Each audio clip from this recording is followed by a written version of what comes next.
I failed by using this album cover art for Sands of Time, a project I've been working on for over a decade, but this artwork didn't come out of nowhere. I am not a professional designer, but I'm figuring things out as I go. And today I want to take you behind the scenes of how I made the new cover art from scratch and why it means so much to me. When I was finally close to getting the EP finished, I realized the artwork could not be an afterthought.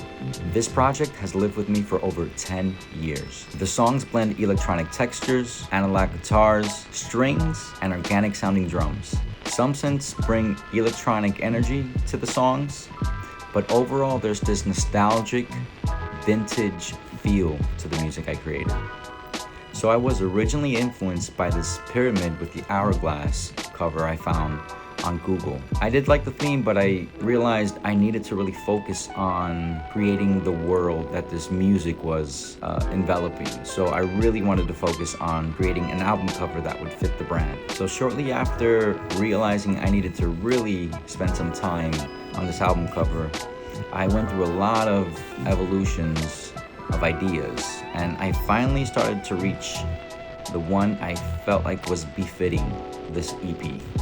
I experimented by using the hourglass as a central image for the album cover. And I also started with my character as a central image because I want this character to be a part of the animation that was being created, and this was a central character for my artwork and for the brand that I'm trying to create around this world.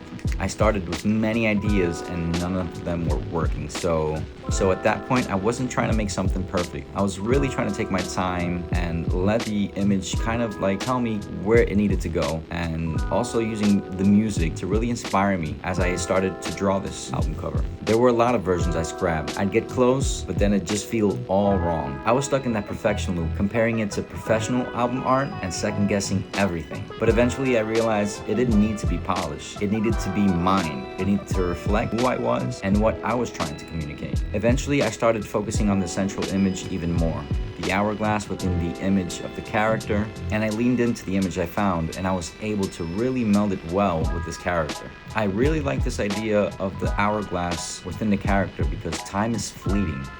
The color palette had to feel electric, so I used the blue to contrast the main color of the character, that is yellow. And I added some pinkish and bluish textures in the background that really brought out the energy of the cover. The cover art started to represent not just the music, but the journey. This quiet process of holding on and letting go and trying to make sense where all of that time went.